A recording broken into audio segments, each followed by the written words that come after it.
The dead don't need healing. They're dead. Death is the great healing. But we need healing. Those who are most equipped to help us with that are the dead.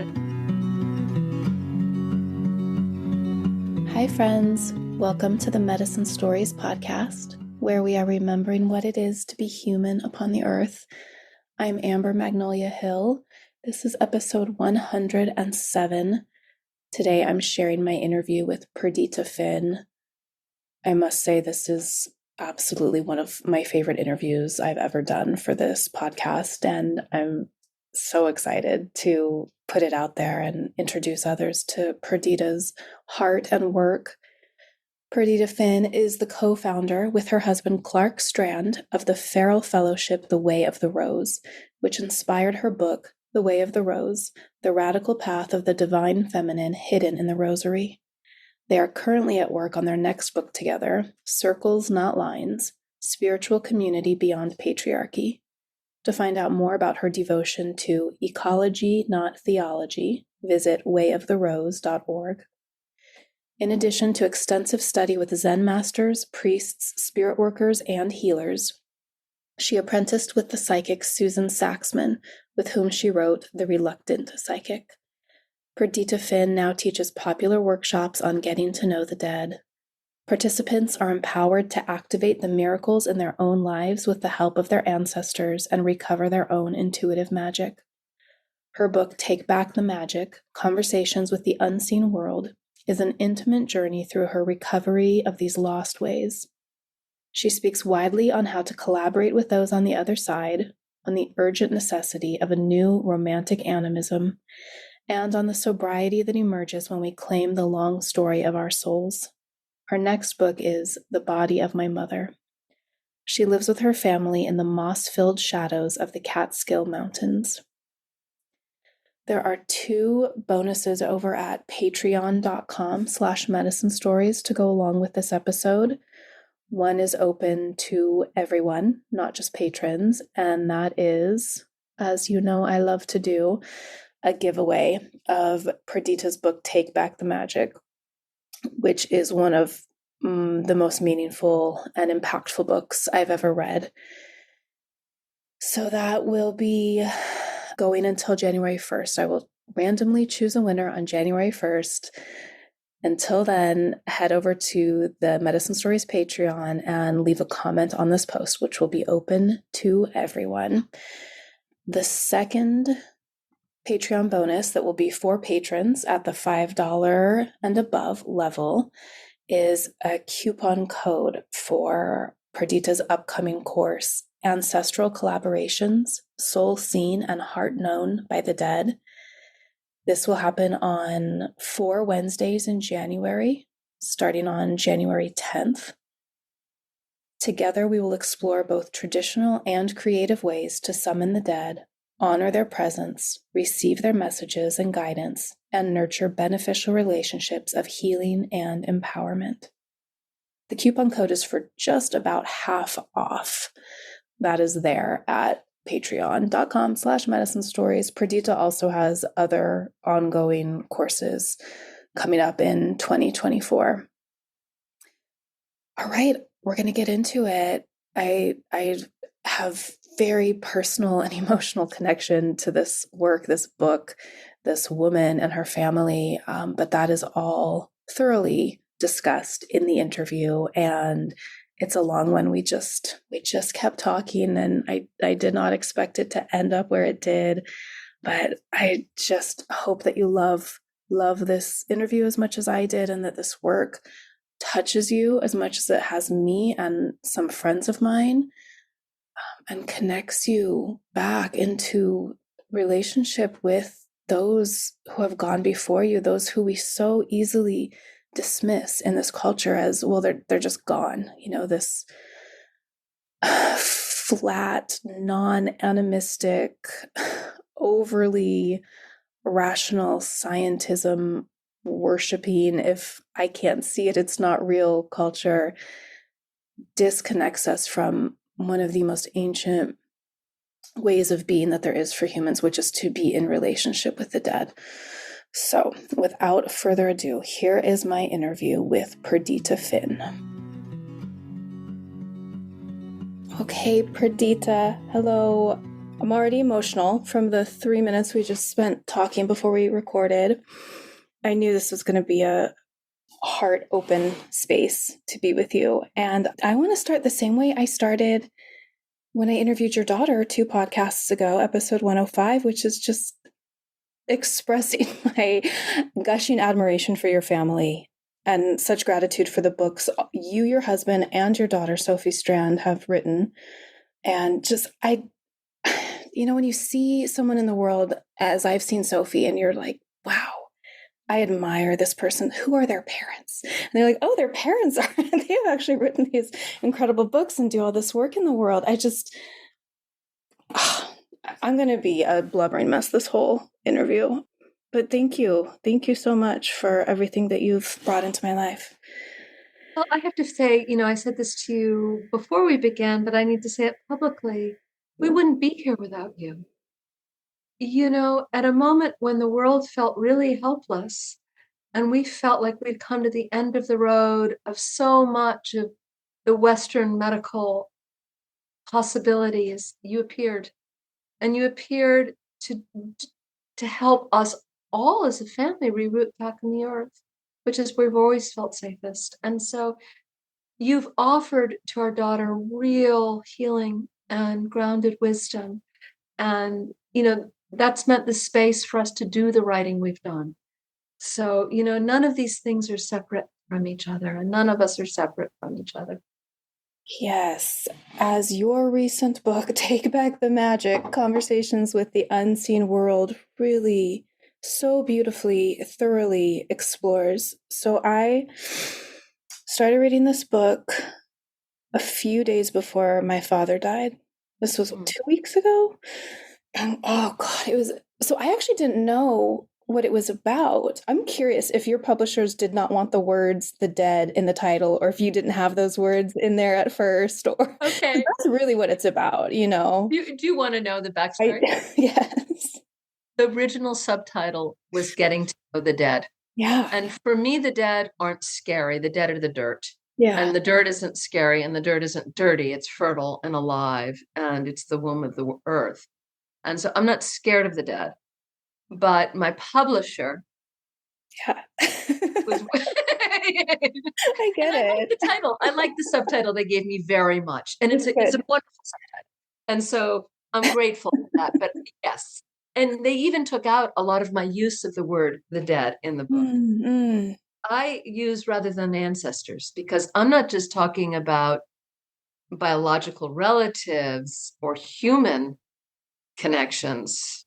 For me, the dead is every plant and tree and animal and soul on this alive and fertile planet. So thank you for noticing. Yes, yes. And I understand that a lot of people will be turned off by the word dead and the phrase the dead, but I really appreciated how you use that in the book and how you, like you said, differentiated it from ancestors because, we have, although there are so many, we do have a finite number of ancestors. Any person in our lineage that the word parents is a part of. Parents, grandparents, great-grandparents, great-great. But then there's all the aunties and uncles, and there's all the people whose work has sustained us and the friends. And like you said, animals, plants, stones, really can expand that idea so much farther. Not to give too much away, but the book is about realizing the stones are our mothers, literally, not as a metaphor. Right. So something that really, just when my real life experience is lining up so much with what you're writing about in this book, I was really taken aback. So I'm going to share as briefly as I can something that feels relevant to one of my favorite concepts in your book, which is that, I had a really difficult relationship with my father, really complicated. I would say he's the most complex person in my life. It was the most complicated relationship I've ever had with anyone.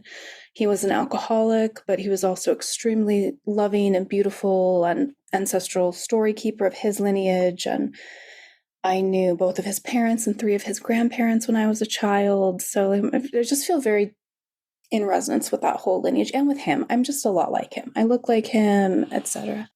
But the 30 years of alcoholism were so difficult. And in the last few weeks of his life, as my sister and I were making arrangements, we are going to bury some of his ashes in the ancestral plot with his grandparents. And she wants some of them too. And I was like, I don't want any. We had put my mom's ashes in my garden earlier this year, even though she's been gone for 8 years now.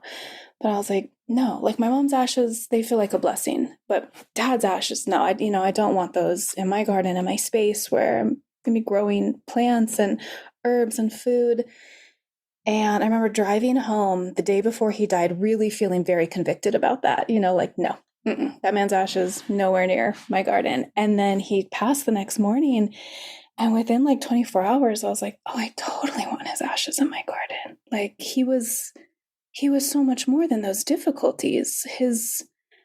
I could see like the bigger picture of his soul. You call it the long story of the soul. Like immediately upon his passing, he was not just this man trapped in this body with this addiction that was very ancestral for him as well. Father and his father and his father and his father were all alcoholics. But I could just see like the big picture of who he was beyond that. And it was like immediately the relationship changed upon death. And I didn't know that could happen. And it's only been a couple of weeks, right? Yes, but that happened immediately.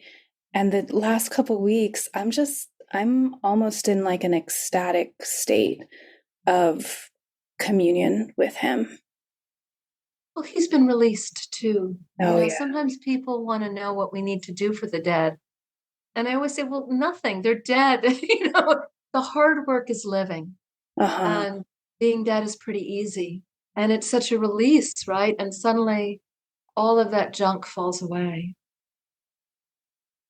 Yes, and it's like I don't know, it's interesting because there's so many theories and schools of thought out there that like you have to perform these incredibly elaborate rituals or what if you had a bad relationship with the dead, then like clearly you're going to have a bad relationship with them beyond the grave as well. But you really simplified, and I just feel in my lived experience much more aligned with what you write about in that book, that like it's actually not complicated and that who they are in death is so much bigger than who they were in life.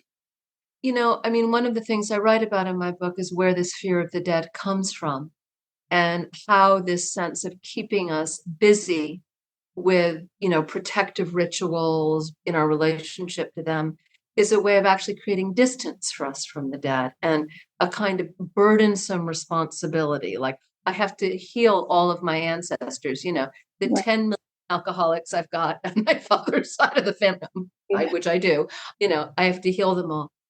The dead don't need healing. They're dead. Death is the great healing, but we need healing.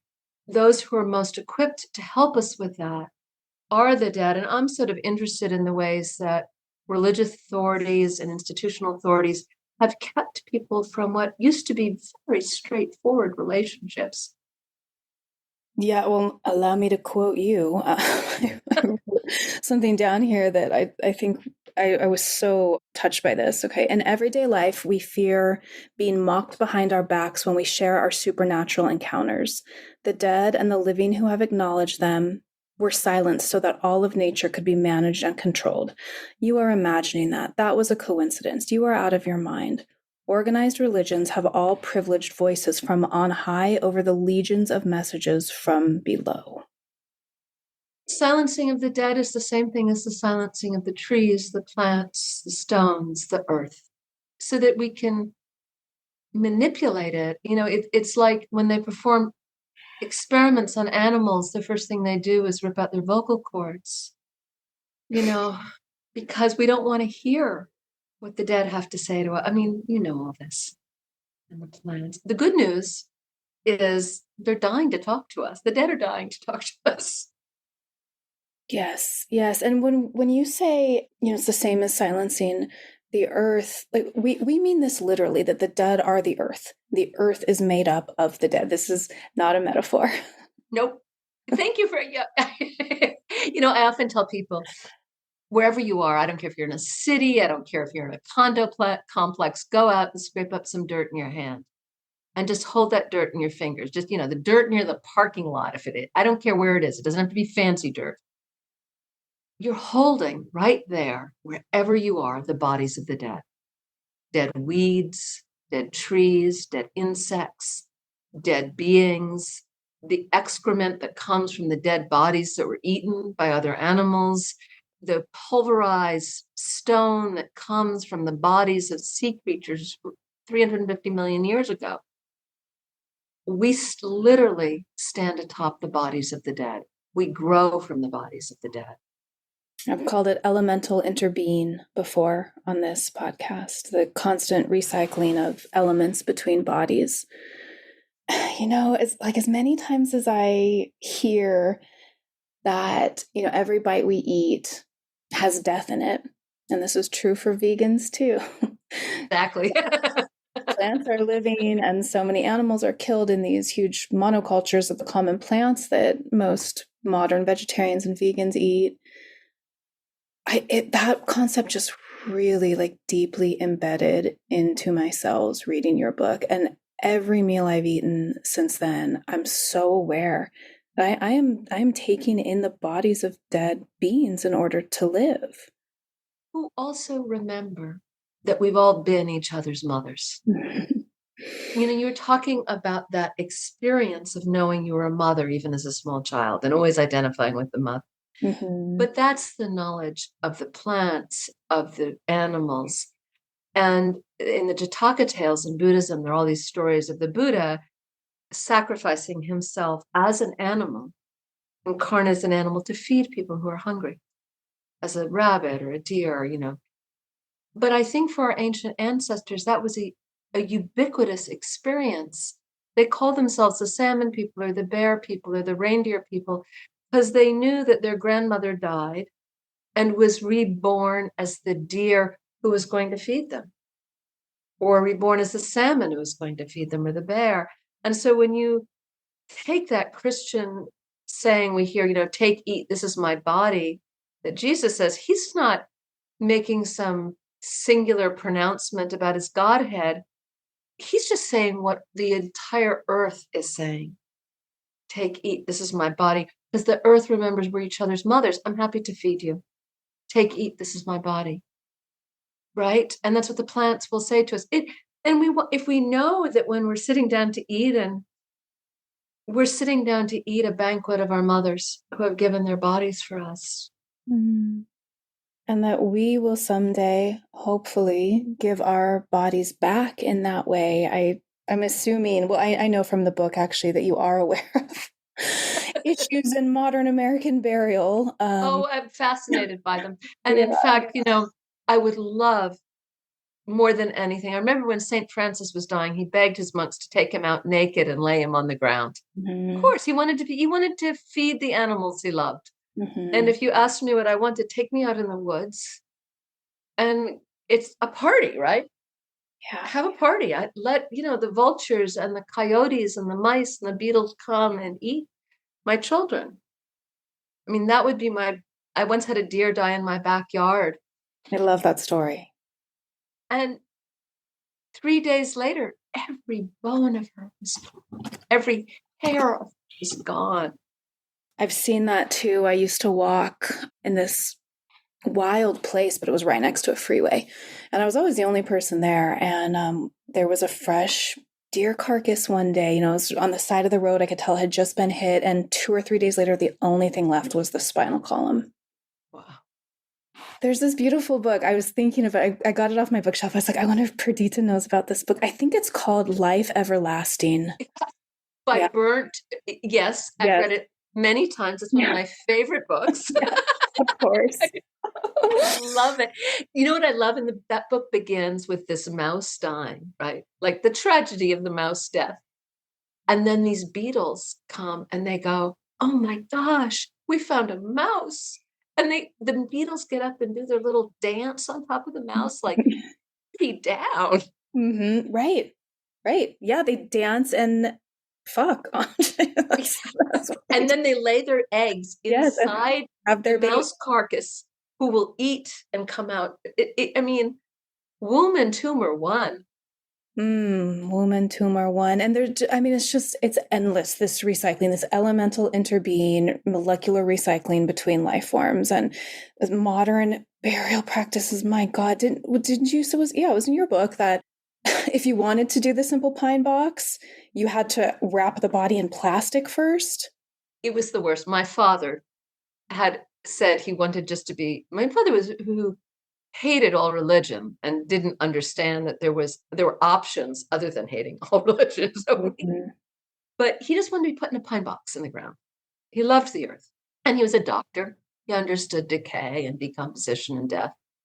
But then, if you're not prepared for it, they had to wrap the body in plastic before they put, and I begged them not to. And then they had to put the pine box, apparently it's in Massachusetts law, inside a cement sarcophagus in the ground. I think that's everywhere. It's to keep, the casket, the earth from shifting. I know, it's so absurd. There It's is a beyond ridiculous. And then there if is you're talking about embalming as oh well. goodness, there's this woman who's created, I forget what her name is, you probably know about her, where she's creating a whole system of composting. She Hmm. creates these beehives where you can put the body in, just like you would compost for your garden. Hmm. And that then the body will compost in about 3 months. Wow. I do the Tibetan sky burials. Yeah. Sure you do. If anyone doesn't, it's because the ground in Tibet is too solid, frozen to bury people. So they'll leave people out. They'll cut them open, like a shamanic person in the community will slice them open, and they'll just let the vultures come and take them apart. And our experience with these deer carcasses. I mean, obviously we can't leave bodies lying around, but in that book, Life Everlasting, it is amazing how quickly bodies decompose, even buried underneath the soil. You just immediately become food. You become the mother to all these life forms around you and give back for all the life you've taken to sustain yourself during your lifetime. I mean, I walk in, I live in the Catskill Mountains in New York, and I hike in the mountains almost every day. And it's very rare to come upon a corpse. Right. Very rare. Yes. Well, actually, this morning I drove on one of our country roads here. I haven't driven on it in 3 days, so I'm not sure when this kill happened or even what kind of animal it was, because the only thing left today on this road were the intestines. So somehow in the last 3 days, even it being a somewhat busy country road, the vultures and the ravens and the other scavengers got every bit of it, but that. The great cleanup crew. Yeah. We used to know that Isis, the vultures, were sacred, holy beings. Mm. But your father has just passed and you've cremated him. I cremated my mother. You're often at this moment unprepared for how to navigate all of this, right? And I mean, it seems like the portal, when someone we love passes like that, the portal really opens. Yeah. I always think birth opens the portal and death opens it. And Absolutely. I love they, it. I love that portal space, that I liminal. do too. I mean, it can be so sad, of course, but it's also so beautiful and so human. Were you with your father when he passed?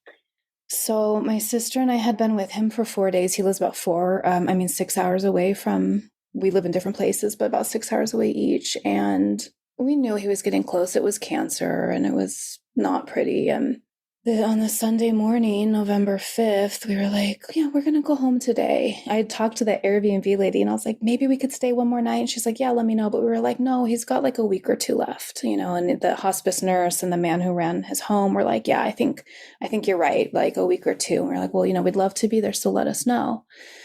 And then, of course, the next morning, I just got a call from the man who runs the home and wonderful man named John. And he was like, it's happening. It's happening right now. And he put it on FaceTime, which I would not have thought to do. And honestly, when I heard about that happening during COVID, I was like, that's so sad. That's so sad. But I'm so grateful for it because I got to be there with him at the end. And I was saying to him, I love you, Dad. Good job, Dad. And I've been saying that out loud to him for the last 2 weeks. Good job, Dad. Good, like it's just like all my resentments and all the things I wanted him to apologize for and acknowledge just dropped. I'm like, you got through your fucking life and it was hard. Good job. And you can go. And I named all his ancestors who he loved. And I know he was excited to be with again. And he passed a few minutes later. I'm always so struck how often people pass when loved ones are out of the room. You know, Yes. work and it's private work sometimes. Right. That But actually, he was with his mother, my grandma Aini, when she died 9 years ago. And afterwards, years later, he told me, he's like, I was with her. I was in the room. I wanted to be there. And then I stepped out to go to the bathroom and she died while I was gone. And he had a lot of guilt about that. And I told him, because I had worked with hospice, I'd volunteered with hospice at one point. I was like, Dad, that's actually really normal, and that really brought him comfort. And so that whole story and that conversation are bringing me comfort now too, because I did want to be there, but I think it worked out perfectly. what's his name, Amber? Gary. Gary. I feel very woven together with him that he's brought us together. I know he's in that big transition moment of, I always say the great remembering that happens when we die of everything and Mm, that you've already tapped into. But I do wonder, I mean, it sounds like he was somebody in life who disappointed you and made difficulties for you. yeah, like your father. Yeah. Yes. I always say patriarchy doesn't work for the patriarchs very well sometimes. Mm-hmm. But, also people with whom we've had complicated, who we've loved, but who've disappointed us, that can be really hard to sort out those feelings. Mm-hmm. One of the things I always, I mean, I try to do in my book with the dead is my father has really made amends to me. Mm-hmm. It's as if, he has shown up from the other side in ways he could never show up when he was alive. Yes, yes. I was thinking about that. I was saying that phrase to my dad the other day on a walk in the woods too, like making amends. What does making amends mean, Dad? Do you owe me something? Or and just really exploring that whole morass. But that reminds me of another quote I wrote down from you. One of the things I just really took from your book was, as I've already said, but I like can't say it enough because you and I both had this experience with our fathers, how quickly things can change once they're on the other side. So you wrote, "Forgive me if it took me a while to realize that everything changed when you died. How could I possibly imagine that you, my difficult, stingy father, would on the other side become the most generous and thoughtful of ancestors? How could I imagine how ready and willing the dead are to connect and collaborate with the living?" I feel like this is like a revolutionary concept, but that it would not have been to our ancestors and people in the past. It would not. It was the way they lived. And I do believe, I always say before there were gods and goddesses, there were just the living and the dead always changing places. And what we think are the stories of the gods and goddesses are the stories of the ancestors. Yes. Very, very old ancestors coming and going. But it is radical for us. And one of the things I will say, my husband lost his father last summer. And I did notice with him, it was a very moving, and they had done a lot of healing work. He was 91 when he died. But interestingly, he'd been a very complicated he was stepfather, but mostly his father his whole life, very complicated relationship. I noticed after he died that for the first time, my husband felt safe to be angry at him. Mm. And one of the things I said to him was, it's okay to be angry at him. Like he can handle it. Mm-hmm. He can really handle your rage and let it fly and let him show you that he hears you, understands, and let him step into that space. Because I have to be honest, I was pretty mad at my father when he died. I mean, not right away, but in the that opening of his death, I thought, oh my gosh, so much is healed. And then of course I found out all the awful things I talk about in my book. And a lifetime of resentments emerged. But what was amazing to me to realize was I would get angry at him and he would show up the next day to show me he was there, willing to make amends. Mm. Yeah, you really are emphasizing through your own personal stories in the book that when we open up to relationship with the dead, they show up for us. Like they are right here and they are listening. And gosh, I mean, even for someone as open to those kinds of ideas as me. It is hard, growing up in very rational Western culture.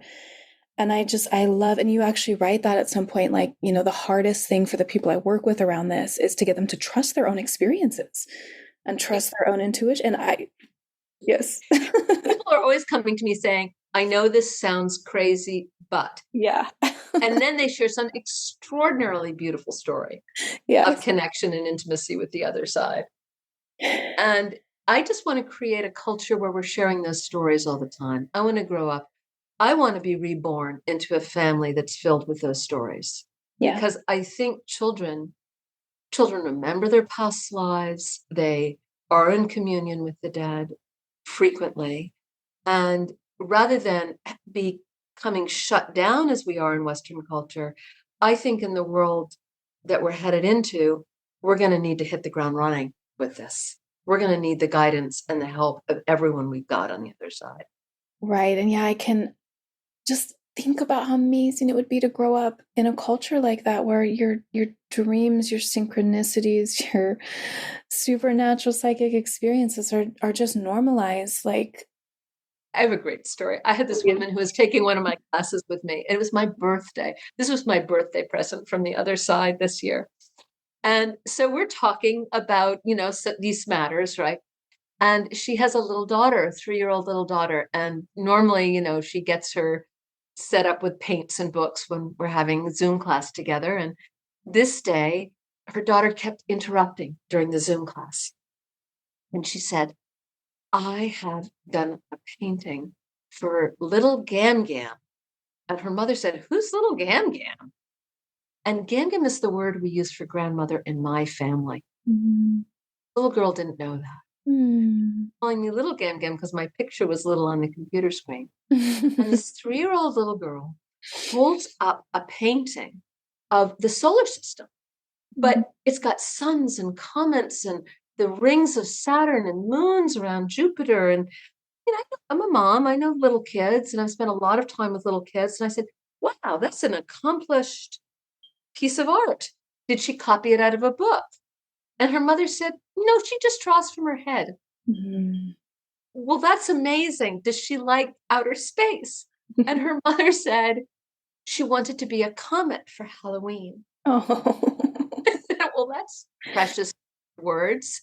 And then I went back to teaching the class, and a thought kept popping into my head. And I've learned to pay attention when the dead are speaking to me.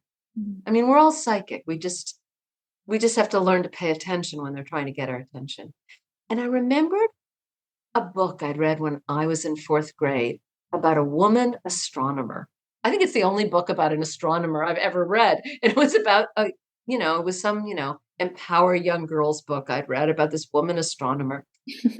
And I looked at this woman, I said, there's a woman astronomer called Mariah Mitchell. You might want to tell your daughter about if she's interested in outer space, because it's always good for little girls to know they can grow up to be astronomers. And her mother said, oh, that's wonderful. I'll write down the name. And I went back to teaching the class. And the mother interrupted 5 minutes later and said, my daughter was born on the 200th birthday of Maria Mitchell. Mm-hmm. And then, while she was reading the Wikipedia page during class, her daughter looked up and said, oh, there's my telescope. And this child has been reborn into a world where her mother can reclaim who she was. She has more than a passing interest in comets. And she has things she wants to do in this life. And it was important for her to make sure that her mother connected with someone who could help her claim that long story. We all we don't become who we are from one lifetime. It's so many lifetimes of experience. I mean, I know you know this. Well, your book really opened me up to it so much more. Like, I want to believe it, but I'm not sure. And, how can we ever know? Once I am open to it, it gives so much more meaning to my life. All these things fit together and suddenly make sense. And I'm like so excited to keep, following these synchronicities. And yeah, thank you. The long story of the soul is your phrase, the long story of the soul. So we really are speaking beyond just like the immediate dead who just died and now they're dead forever and you're here. It's much more dynamic than that. Yeah, here's the thing. I always say we don't have lineages. When I look at the earth, I don't see a lot of straight lines in nature. I see a lot of root balls. They're pretty tangled, and we can see like the root system of a tree, and it's woven together with the roots and the weeds around it, and then it's woven together by the mycelial network.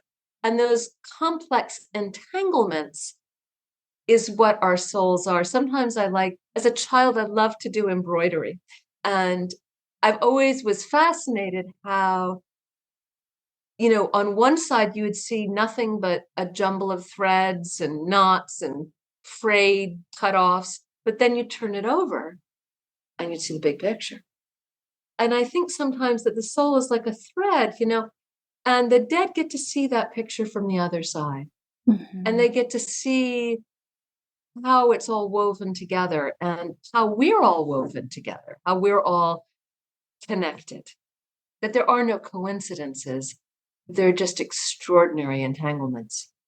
And I think we do all feel that as children, or, at least at some point in our lives, this feeling of like having walked with a certain soul before, or like a fatedness that's not in a bad way, but destiny, which that word is has to do with the stars, right? Destiny. But destiny almost feels like a destination. And I don't know that there's a destination. I think there's a dance, Yes. and I think we have dance partners we remember. Like those great country dances you go to sometimes, and you start with one partner in a circle, and then the circle breaks up and becomes another circle. And then eventually you all find your way back to each other again and again. But we all know that, right? We know that we meet someone and know we've met them before. We arrive in a place and know we've been there before. Yeah. And one thing I've always thought must be true after death is that we find each other again through like a frequency of love. Towards the end of your book, you write, love guides us from one lifetime to the next. There is nothing lost that cannot be recovered. There is no departure that doesn't lead to reunion. I mean, you're a mother, right? Yeah. You'll never stop being a mother to your children. 1,000 lifetimes from now, you'll be their mother. And you may not be their biological mother 1,000 lifetimes. You might be their first grade teacher in that lifetime. Or you might be, the person who hits them on the side of the head when they're headed in the wrong direction, Who knows? But I do believe the deer carcass that feeds them. Exactly. Because what wouldn't we do for them? What wouldn't we do for the ones we love? I mean, sometimes people say to me, oh, I don't want to be reborn. I'm so done with this life. I just want extinction, Buddhist nirvana, And I understand that feeling that we live in such a traumatized world that the thought of being reborn into this modern culture of disassociation and disconnection and trauma, who wants to be reborn into that? Not me. But that's why we have to create a different world, because we are going to be reborn into the world we've made. Someone asked me why I wrote this book, and there are many reasons I could give, but the truth is, I hope it finds its way into the hands of my mother and father in my lifetime to come. My 7-year-old daughter actually said that to me the other day. She's a really deep thinker and feeler, and she asks about death a lot. And so I was reading your book and sort of talking about reincarnation without using that word specifically, but I realized that was not an idea that we had talked about before. And she was like, oh, I don't want to come back again. And she's actually said something similar before, which is that she doesn't want to live forever. That's like eternity scares her. And I get that because eternity really scared me from a very young age, going to Christian church.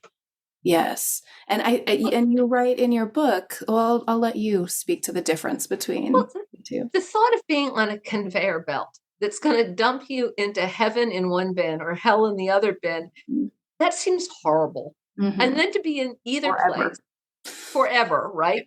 Like, but what we know about nature and everything in the natural world is it's dynamic. It's always on the move.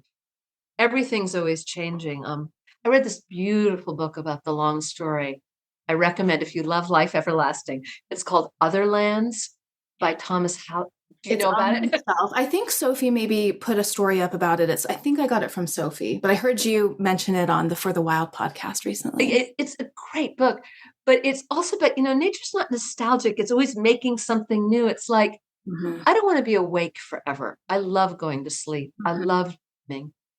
And I like to sleep for a long time. And I like to wake up slowly. And I think that, I don't want to live forever. There'll come a moment where it'll be time to go to sleep for a little bit and wake up and try another life. And it's just like I wouldn't want to keep drawing or coloring on the same piece of paper. I want to, I can make something new. Yeah. And Yeah. nature, I think, same feeling. I mean, that feels good to me. That feels really good to me. There's periods of rest or darkness. So your husband, Clark Strand, has this beautiful book, Waking Up to the Darkness. Is that the title? Yeah. I love that book. And you also touch on the same theme in this book. And I believe, if I'm remembering correctly too, you and I had really similar experiences. I think the nights our fathers died, which was an experience of darkness, like blackness. Or maybe it was your mother. So your Mother died. Yeah. I would love to hear about your experience. When my mother died, I came home from the hospital to my brother's house and I was in a bedroom, a guest bedroom, and the whole room disappeared. Mhm. And I was just in the cosmos.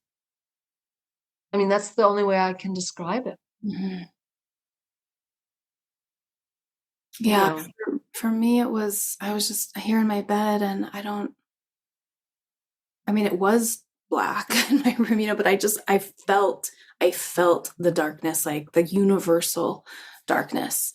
And I saw, felt, experienced my father and my ancestors wrapping this cloak of darkness around me, but it was a cloak of blessings as well. I was like, I just felt I have been anticipating this moment when my dad dies because my maternal grandmother died at 101 earlier this year too, and they were my last two living direct, lineage ancestors. And I had been anticipating feeling totally bereft and like adrift at the moment that I became the oldest living ancestor in my lineage at age 42.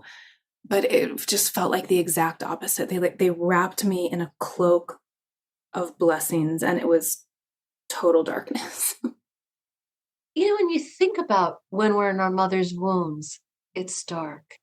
Think Mm-hmm. about that blessed darkness of being inside our mother's bodies, and warm and wet and just the heartbeat and the darkness.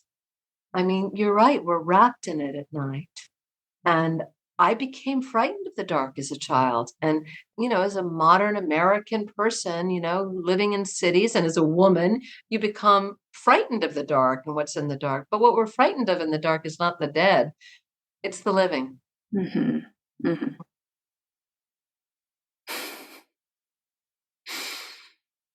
The dead are fine. Mm. Dead are loving. They're our protection. They're that mantle of protection. Yeah. Yeah, I want to finish a thought from earlier too, which was just imagine if we lived in that sort of a culture where all of this was affirmed. I mean, we know these cultures exist and have existed, and they're healthy cultures, right? A culture like ours that denies death at all costs, you know, shoots corpses full of toxic chemicals. That is the height of insanity. Of And course, also, it treats death as if somehow it's a mistake and a yes. failure and like a personal mistake. Mhm. You know what I mean? Like somehow, I mean, what do we think? We're gonna like like your grandmother lives to 101, I mean, like, we're all going to die. It's Yeah, going to happen. It's guaranteed. The stars will die. The plants die. The plants and animals do it. I mean, I love my life. I would like to be one of those old grannies. I mean, I dream of being an old granny holding a great grandbaby in my arms. I mean, that's the dream, that's the right? dream. Mm-hmm. Telling my stories to the grandchildren, and I got a little sweater on and I got the little grandbaby. I'd love that. But as I often say to my children, I don't know the long story and the big picture. And if I check out early, it's because there's something I can do to help you from the other side. You know, I mean, I do know because that has been my experience with my mother's death specifically. she died 8 years ago. Yeah, this month they both died in November, but hers Was it was hard to lose your unexpected. mom? Yeah, oh yeah, hers was a car accident, and Oh, Amber. yeah, and she was my best friend, and she was everyone's best friend. We found out at her funeral when people, my sister and I, didn't even know. We're like, she was my best friend. We were like, wow, you too. But that's how wonderful of a person she was. So very different experiences of losing a parent with my mom and my dad. My dad's death was so extended. Basically spent 10 years dying, but really 6 months since cancer diagnosis. 10 years in like an alcoholic hell. And Have very you been different. able have you been able to feel your mother since she passed? Have you been able to Yeah, experience? although I would say I've already felt my father more strongly, but it might have just been that I was in such shock, and did not have. My mom was so loving and so wonderful. She was like, when I look back on it now, I'm like, she was like an ascended master on earth. And she was not walking around like all spiritual or anything. She just loved everyone, was like the least judgmental person to everyone, extremely support. She was just pure love. She was pure love. So I don't know, it's just such a Say different. the best ascended masters are just mothers. Yeah, yeah, there you go.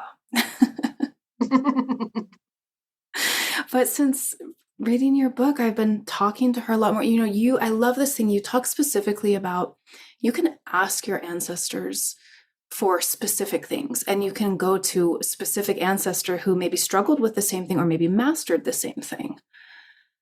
I got sober from sugar 2 years ago, and it was a really bad addiction for me. Mm, And, it's an acceptable addiction, but it was a bad addiction. And the person who was my sponsor was my best friend's mom, who died of alcoholism at age 52. mm, And she was the worst alcoholic I've ever met. People always used to say, oh, she's going to hit bottom. Well, everyone else's idea of bottom and her idea of bottom were different. mm, I went to her and I said, you didn't get to meet your grandkids. mm, Got sober. I've got to get sober. Help me. I prayed to her every morning. She has shown up with such generosity and help and guidance. She shows up in my dreams. I had a dream, walked early on with my sugar sobriety. In my dream, I walk into this wonderful bakery and she's there and she looks at me and she says, Perdita. I say, all right, Rita, I'm out of here. My dream. Rita.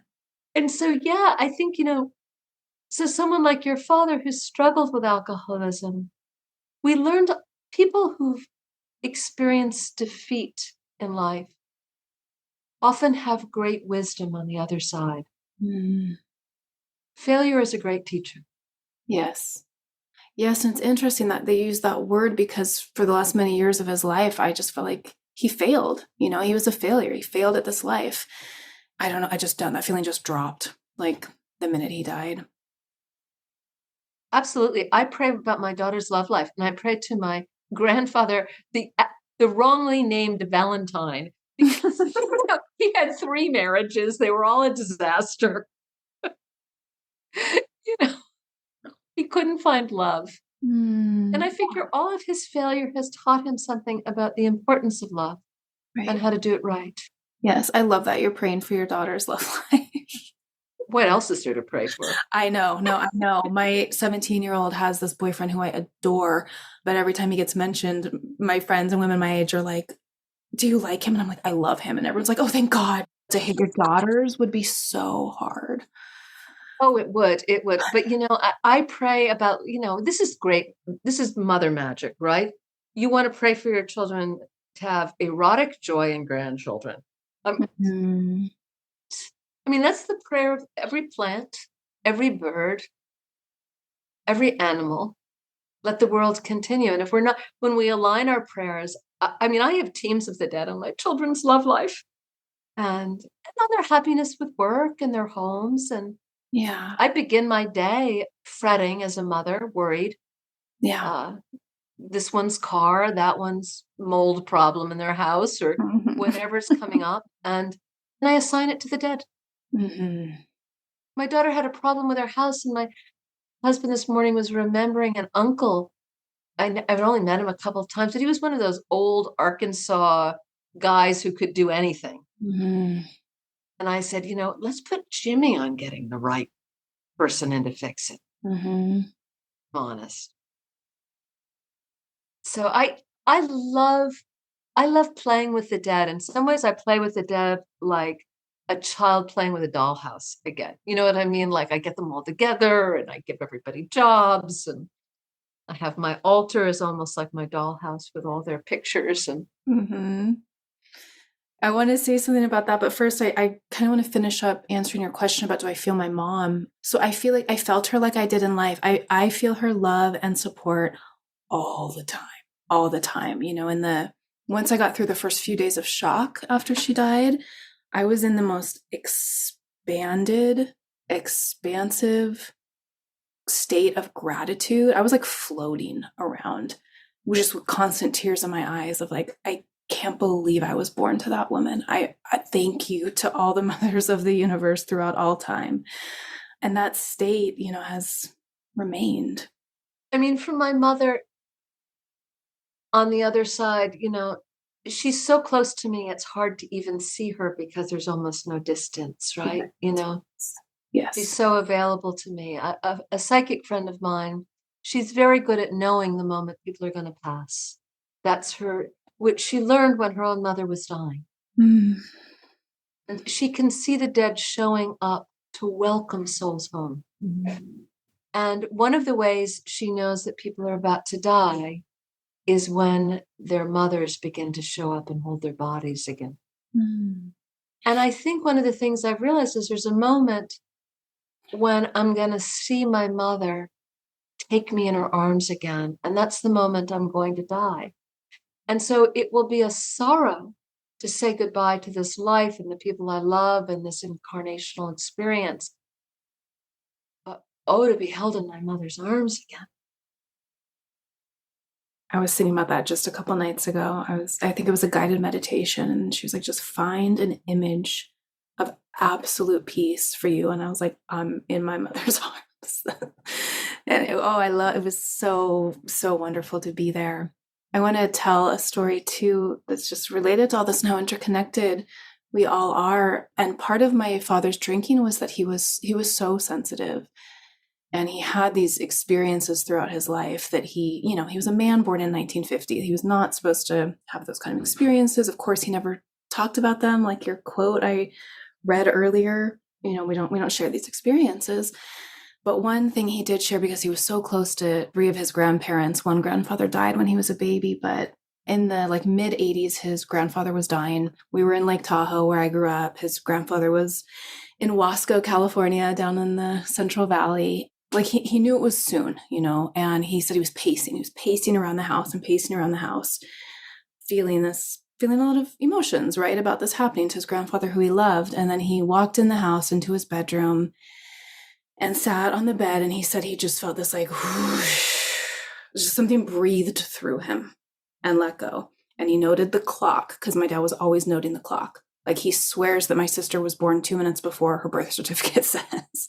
He's like, it was 8:08, not 8:10, despite what that birth certificate says. And he noted the clock, and he found out later from his aunt who had been there that was the exact moment his grandfather died.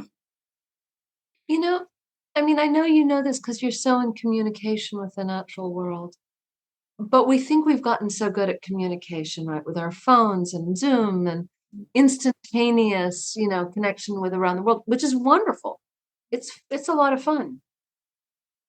But we've lost touch with the ways we used to be able to communicate with each other like that. And Right. I do believe we used to know how to dream together. We used to be able to send messages to each other. A woman in my class the other night, she had a dream of an old high school boyfriend coming up behind her and wrapping his arms around her.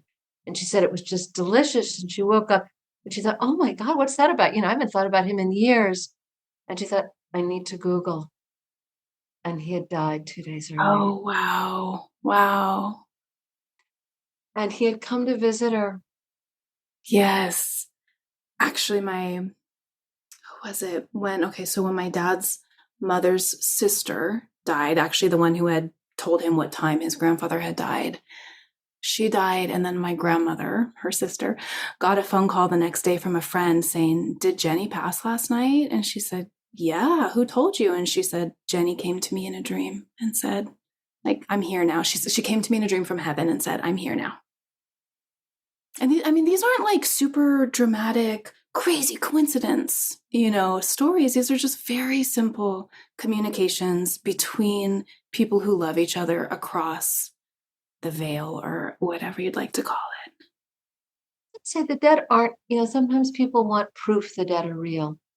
And they're not going to offer a kind of proof we can write about in a science textbook, right? Right. They're not going to offer us the proof that exists for the outside external world, but they will offer us proof in our heart if we're open to it. Mm-hmm. And they really will give us an experience of them really being there. For me, I think I knew they were there. I knew they were there. And then I had this moment where I went, oh, they really are there. And then you felt it in your body at that moment. Yeah. And I really do trust it. And I think it's a kind of confidence. It's the antidote to fear. And so many people are so frightened in our culture right now of everything, Mm-hmm. right? And there's plenty to be frightened about. But the antidote to it is that mantle you described of the dead holding you Mm-hmm. is there for Mm-hmm. us, every single soul. And this is another main theme of your book, is that in these unprecedented, chaotic times, we need to be calling on folks who have gone through similar, not exactly the same, but similar circumstances to guide us. They'll guide us, they'll show us where to step, they'll show us what to eat, they'll show us how to live, they'll show us what to do. You know, I wrote a book with a psychic, and she said everyone's psychic, just in different ways. We all have different kinds of psychic gifts. But imagination is psychism, right? Mm-hmm. That ability to see with the eyes of the dead. And I think right now there's such a failure of imagination. Violence is a failure of imagination. Mm-hmm. People Yes. get violent when they can't imagine other solutions, other ways, other stories, other ways of being in the world. And I think we need a lot more imagination. Yeah. And not a kind of technological imagination, but an empathic imagination about how much time we have and how much love there is to access. Mhm. Speaking of imagination, I wasn't planning to talk about this, but are you so proud of Sophie's new novel that weaves in all this work that you and your husband have done over? Like, I just love knowing the work that you and Clark have done and then seeing Sophie putting it into this imagined novel that just feels so real and is so lush and gorgeous. The Madonna Well, secret. there isn't a word. I don't know what the word, I have to make up a word to describe the feeling I have about her. I'm profoundly, I am awed and humbled and delighted and thrilled. And I want everyone to read it, The Madonna Secret by Sophie Strand, because she's a genius storyteller. Yes. And it's a glorious, sexy, Mhm. embodied, fierce, retelling of the Gospels. And, it's interesting because I never want to talk about Jesus because he's been so horrifically abused by 2,000 years of Christianity and Western culture. But the Yeshua Sophie imagines is somebody you do want to talk about and Yes. you do want to hang around with, Yeah. right? Yeah. Yeah. She's a great storyteller.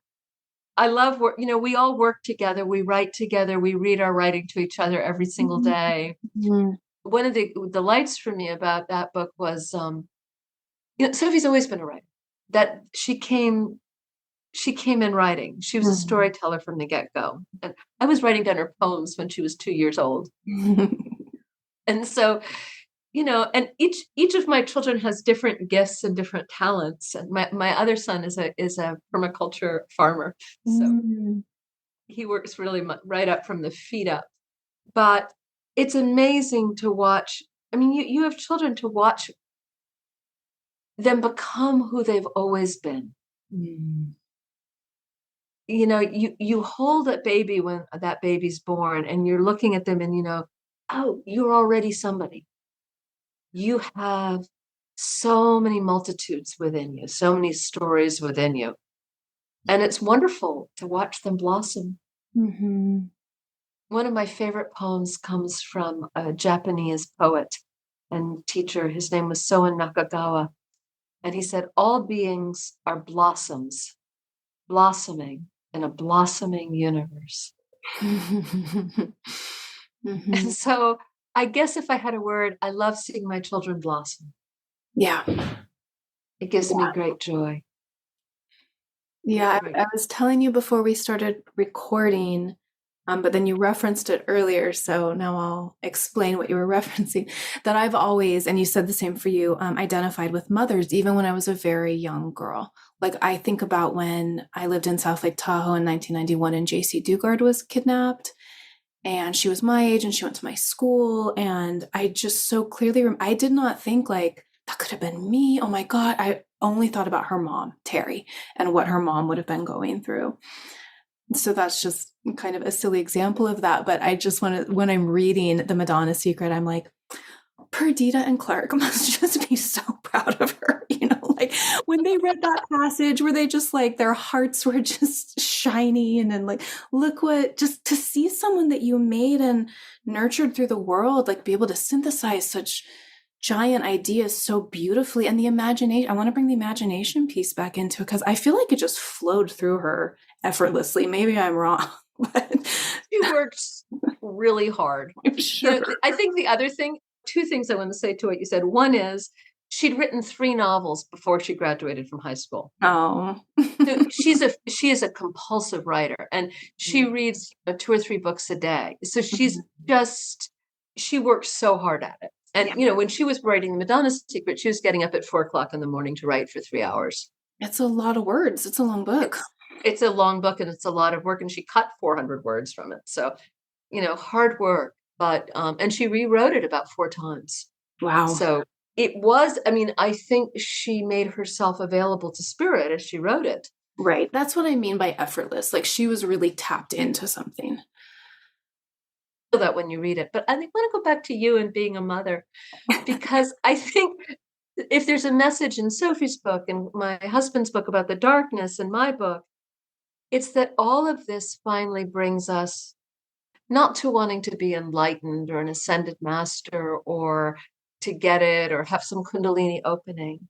The real wisdom is to remember that we've all been each other's mothers from lifetimes past. And what would it be to remember that and to live with that knowing that we are the mothers of everyone we meet? And what would it be like to live in a world where teenage boys aspired to be mothers? Really saw themselves as, am I a good mother? And what would it be when biological mothers were surrounded by communities of other mothers there to help them be mothers and to mother them? And I think that's the world I want to be reborn into, and I want to help people remember. Yes. And I don't need to say that we're not living in that world, and we can very much see the consequences of it. I mean, it kind of breaks my heart to hear you say that with longing, breaks my heart with longing. We watch these horrific wars and we see people who can't imagine that the bombs they're dropping are falling on their own children. Right. They can't imagine that the soldiers they're sending into battle to commit atrocities are their own children who will be traumatized for lifetimes. Lifetimes. Mm-hmm. We have to begin to remember that we're each other's mothers. And sometimes that means, giving people a timeout. Some people need to be given a timeout for a little while. But yeah, like the plants know this, the animals know this, the stones know this, the earth knows this. What would it be like if we could remember this? Mm-hmm.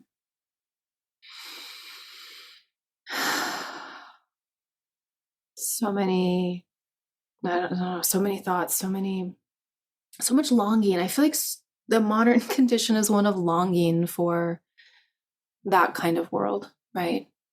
I wanted to talk about, I guess, devotion before we finish, because, one thing I see within your family is, when I interviewed Sophie, she talked about how every morning she names every species in her immediate ecosystem that she can, and it takes a long time. It takes time. And you have this, I was like, oh, they're a family of list makers. And, they Yeah. you take seriously the webs in which you're embedded ecologically, ancestrally, and that takes time and that takes dedication. It takes effort and it takes energy. And I think it's something that so many of us would like to sort of skim over. But I also really see your family, you all have incredible stories of synchronicity and encounters with animals, flesh and blood animals, and with spirits and beings who come to you. And I really think there's a direct correlation between the devotion and the approach and those experiences that you have that so many people crave, but maybe, aren't putting in the effort really to. I'd like to talk about pleasure instead of So that's what I was just saying, like effort, but like wooing. yeah. Yeah. It's I was talking about a doll's house and play and pleasure. So my children are grown and I have the great pleasure. My husband wakes up early in the morning and brings me my coffee in bed. And we lie in bed together and we drink coffee. And we say our prayers together in bed, drinking our coffee, watching the birds, watching the sun. And it is not effort. It is celebration and pleasure. And it is fretting. I worry about things, but I turn it all over. And we have, beautiful art we have of our devotional objects, and we get silly, and we're all joke tellers and laughers. So it'd be better to do 1 minute a day working with your dad out of sheer pleasure than doing something out of duty and obligation. Mm-hmm. And I think if we do things out of pleasure and delight. So when my kids were little and I was a harried, exhausted mother with little ones working, never any money, just, pulling my hair out, exhausted. We'd lie in bed at night. We had a family bedroom. So we had 2 queen mattresses on the floor. We had a sleeping room.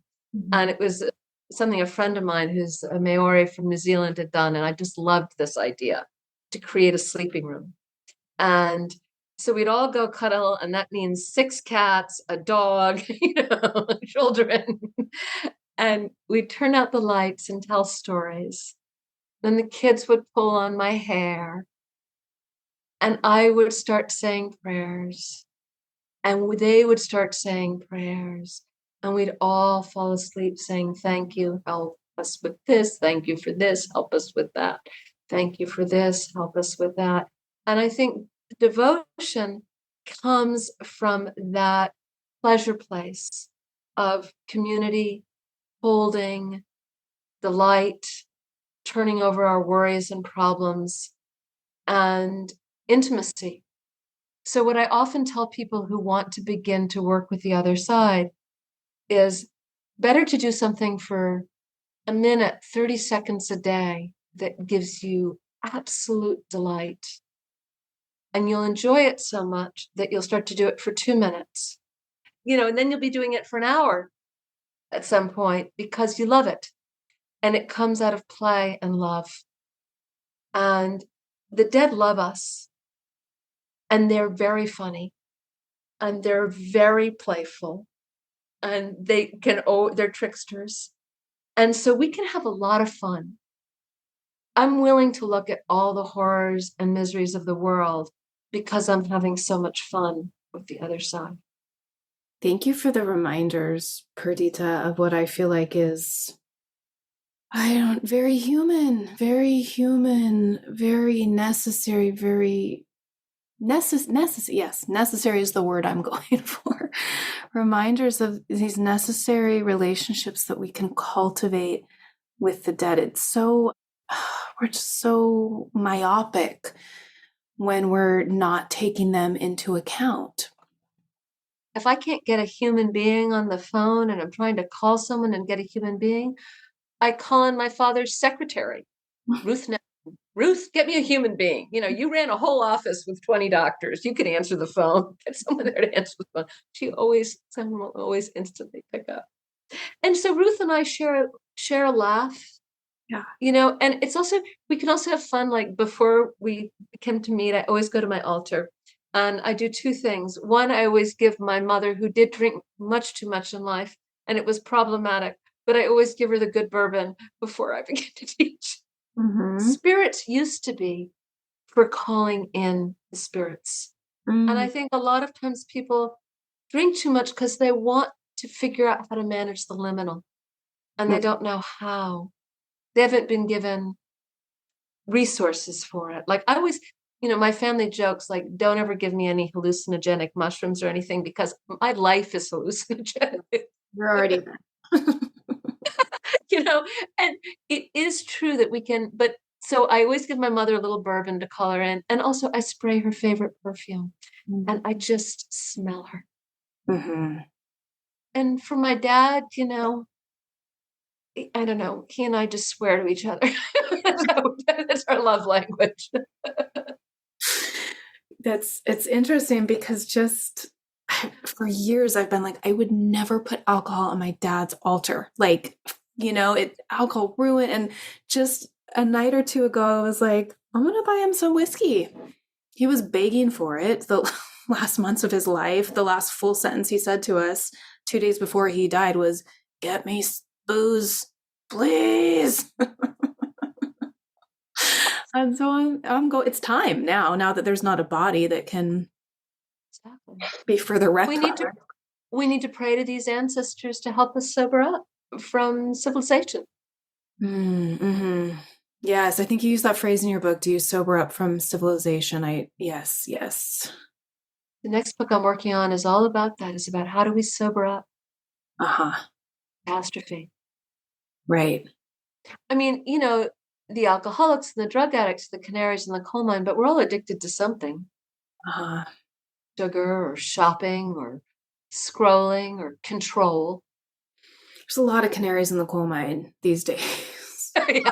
Chronic illness. And they're all dropping dead.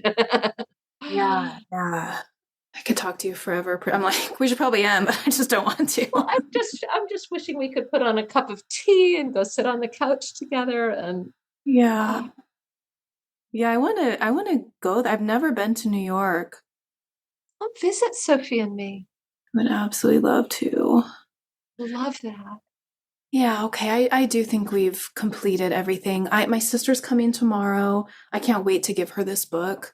She's another person like my father who really has like that second sight and has had serious psychic experiences and has never had the community of support that she needed around it, even though me and my mom are always like, that's amazing. Yes. It's not a culture-wide support, which would just be so helpful. But I know she's going to really love this book, especially in our new grief. Well, I'm really grateful to your father, Gary. I don't know if you'd be willing or comfortable, but if you'd be willing to send me a photo of him, I'd love to put it on my altar and just to say thank you for bringing us together and connecting us in this moment in this way. Yeah, absolutely. Yeah, thank you. And the timing around this book, I think Amazon suggested it to me is what happened. Really? Yes, I knew you were Sophie's mom and I love the cover, obviously. So Wonderful English artist. oh, it's so the violets, it's so beautiful. And just the timing was so perfect. And then I went to message you on Instagram to ask you to be on the podcast, and you had gotten in touch with me many months ago about the book, but the timing would have been not nearly as significant. It's so interesting. I sold the book because the book arrived on my editor's desk from my agent. And she put the manuscript was a printed out manuscript and proposal. She put it in her bag and she went home to discover that her father had dropped dead. Oh my gosh. And she had to call into work. I mean, you've been there when a parent dies unexpectedly, so much to take care of, so much grief to process. 2 weeks later, after this incredibly unexpected ordeal, she sits down to pull this manuscript out of her bag. And it's about the death of my father. His name was Ron Connors. And so I have Ron's picture on my altar as well, just because I feel these fathers, who better to help us sort out these problems of patriarchy than these poor fathers. Right, who, like you said, how did you phrase it? We're just as hurt, if not more, by patriarchy than the women. Oh, my father was just a mess of misery and unhappiness. Yeah. Sounds like your father was too. Yes, your dad definitely reminded me of mine. And your father's name was Matthew. Yeah. Yeah, I just want to speak his name too, since we've got the other dads named. Matthew and Gary can have a drink together on the other side. I'll put out some whiskey. Triscuits from my father. My father was a cracker eater. Oh my God, mine too. Triscuits. My whole Really? childhood. Yes. Yep, every day.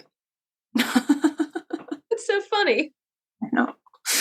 Triscuits and whiskey and Pepsi. Oh, God. I know. Well, I always say to my children, I say, just make a really good strong cup of coffee for me from the other side. That's good. Yeah. Oh yeah, your altar space is beautiful. I also have begun, because I'm seeing, some of the iconography behind you, The Way of the Rose, the book that you and your husband Clark wrote together, and it's so beautiful. And I have no background with the Rosary or Catholicism, but I was like, oh my. Neither did we. Neither did we. Yes, I love that. But I was like, this, I'm into this now. I would like to try that. And then my 7-year-old brought home from her nature school basically a rosary or a mala made of madrone berries. And I was like, hey, this works. I've been wanting to make a rosary out of acorns. That's one of the things I'm working on right now. I mean, the acorns, the ubiquitous here. Yep. Yeah, madrone right now are all over the ground, and they're so beautiful and red, and they're really like a perfect consistency for that type of thing too. Beautiful. That's wonderful. Well, I used to pray the rosary in bed with the kids, and they would play with my hair and I would play with the rosary. I mean, because I felt I was a mother. I felt so, my own mother was dead. My grandmothers were dead. I felt so bereft. Yeah. Bereft. Actually, while you're here, how did you make such amazing kids? What are the insider secrets to how you raised Sophie and Jonah? Well, I think you know them, which is outdoors. Mm-hmm. Lots of animals, lots of plants, lots of time out in the woods. Yeah. And that was, I know Sophie may have talked about it, we did not know, but she had experienced horrific violence as a very young child. And we didn't know, but there were lots of animals. I was a wildlife rehabilitator when the kids were little. So when I say there were a lot of animals, I mean there were possums and raccoons and swans and geese and ducks and coyotes and, and we were feeding little beings with eyedroppers and, eggs were hatching. And Yeah, the wildness and life beyond our limited human scope and certainly beyond our screens and Now your daughter's 17 and you have another child, right? another daughter who's 7. Oh, 7. Okay. So is your 7-year-old daughter experienced two mothers or No, the 17-year-old is uninterested in the 7-year-old.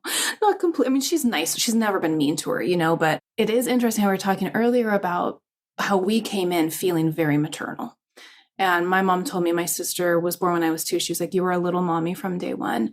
But my oldest is like, I just don't have that. Like maybe I will someday, but I do not have like the mothering impulse the way that some people do. we also don't know the story. Like I look at my grandmother who had, like 10 pregnancies and 6 living children and 36 grandchildren. And I think, next life, no children. She said, Right. no children. I'm going to be, Yeah, totally. Yeah, maybe she was my mother's mother who had 17 with right? an abusive alcoholic in the Catholic Church and in Oh, Canada. Oh yeah, I do have Catholicism in my ancestry. everybody In my does. personal, I know. We're all Maries too. All the women, every like 10 generations back, we're all Maries, which is Mary, which is Miriam, right? We could get. Which is the ocean, which is Mare, the sea. Uh-huh. Oh yes, yes. And then, yeah, my 7-year-old daughter is so maternal. She's such a caretaker. She's just very, very sweet, angelic, deep thinker and feeler. It's interesting to me. You ask, what we do for our children, and they both arrived with long stories, and they're very different. Uh-huh. And my daughter arrived. She was talking at 8 months, and she's writing, and she's reading everything in sight, and she never slept. I mean, she never slept. Sophie never sleeps. She never Uh-huh. stopped. Then she used to go when she was little. Her first word, one of her first words was eyes, eyes. She'd go, eyes, look at me. And my son, we thought something was the matter with him because he slept and he laughed and he ate and then he slept some more. Dream baby. He's a dreamy, earthy, deep plant community. He's very, very connected to the plants and growing things and animals but he moves very slowly, very quietly. That's good medicine. Yeah, I miss him. He doesn't live close enough. I want to tell you about a dream I had. It's interesting because I've hinted at this dream before in this podcast, but don't want to make this podcast like about my dreams. But I could not stop thinking about this dream, reading your book and also starting your and Clark's book, The Way of the Rosary, and the reappearance of the Virgin Mary, the Black Madonna, this ultimate mother, and, many names, many different forms. So I had this dream, I think it was 2014, and I had been taking a very thoughtful approach, as we talked about earlier. I had been really, it was probably, I lived alone with my then 9-year-old daughter, 8 or 9, but she was with her dad part of the time. So I had a lot more alone time to like tend my altar and tend my people and invite these experiences in. And I had this dream, and I had asked for a dream before I went to sleep that night, that I was in a courtyard and it was like an ancient desert type of landscape. Just the feel of it, I knew that's what it was when I woke up, at least, and thought back on it. And this mourning dove flew down onto the table I was sitting at, and then it popped down onto like the bench on the other side and got a little bigger. And then it popped down onto the ground on the other side and got even bigger, like almost human size. And I walked around to it, and we just were making eye contact. Mourning doves have those just black eyes, gorgeous eyes. I mean, that is emblazoned into my mind, this eye contact I was making with this dove. And she was like kind of trying to communicate with me, but we couldn't quite figure out. And then she extended her wing and I extended my hand and we touched. And at that moment, we understood each other. And then she was suddenly like in this alcove in this ancient desert courtyard. And all at once, like whoosh, like a magician, she became a woman with long black hair. naked woman with long black hair. And then she looked kind of scared, like she was looking around, like, are they going to find me? And she stepped back into this depression in the stone wall and disappeared. And I looked around at the courtyard and I thought in my dream, I got the dream I wanted. And then I woke up.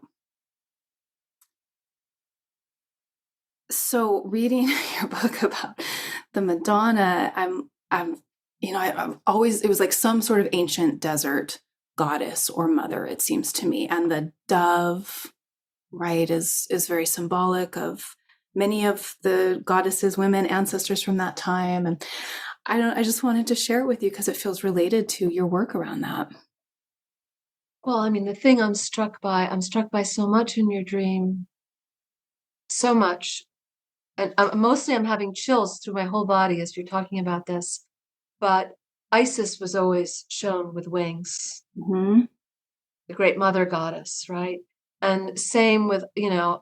Nana And was, some of the really old goddesses. There's a beautiful old Paleolithic goddess figurine known as the Bird Woman. mm, And she with her arms upraised. And what does it mean to recognize the birds as our mothers as the birds? And many birds are symbolic of the goddess, from the doves, who are symbolic of the Holy Spirit, the Ruach, and then the mother goose.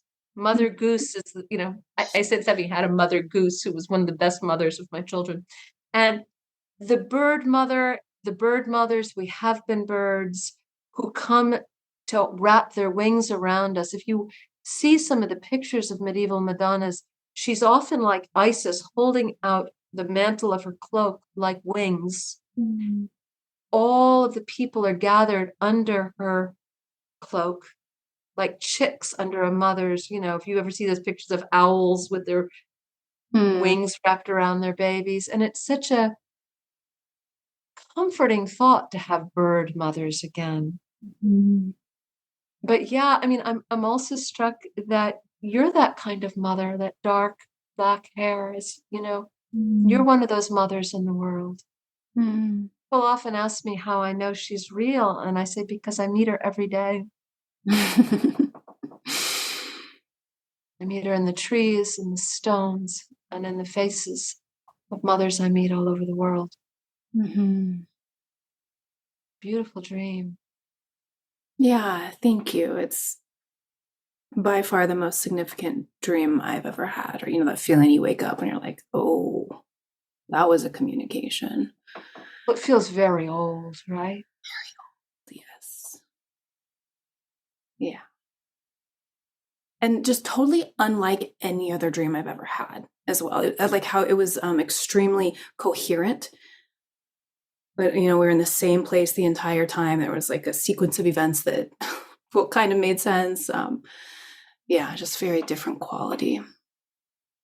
But I appreciate being tuned into this sort of universal or being experienced by many people return of this dark mother goddess that you guys have No, it articulated. just to bring it full circle, the dark, I always say, we all write about the dark, the dirt, and the dead in our family. Yes.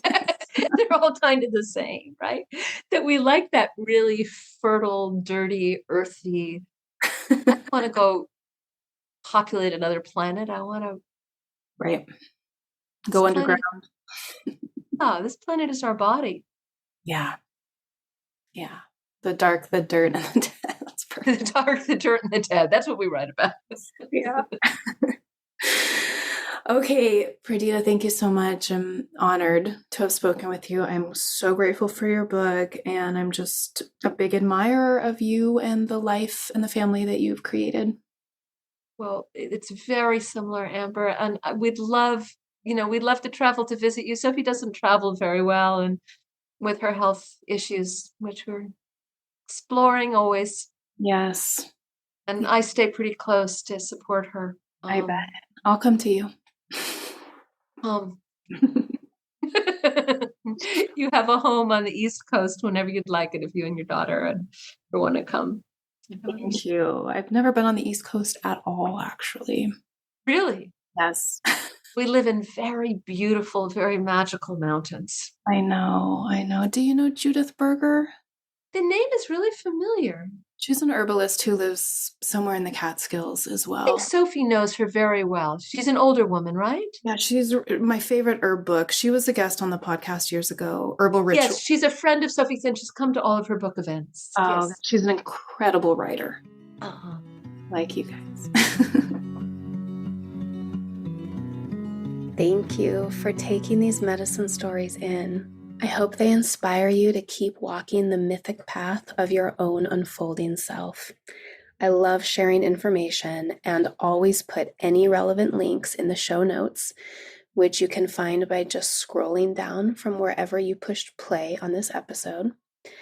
You can find all past episodes and our handmade herbal medicine at mythicmedicine.love. We've got reishi, lion's mane, elderberry, St. John's wort, mugwort, yarrow, redwood. We've got body oils, sleep medicine, heart medicine, earth essences, and more. While you're there, be sure to check out our fun quiz, Which Healing Herb is Your Spirit Medicine? It's lighthearted, but the results are really in-depth and designed to bring you into closer alignment with both the medicine that you're in need of and the medicine that you already carry and can bring to others. If you love the show, please consider supporting it at patreon.com/medicine stories. It is so worth your time. There are dozens and dozens of killer bonuses there, ebooks, bonus conversations, guided meditations, giveaways, resource guides, links to online learning, coupon codes, behind the scenes stuff.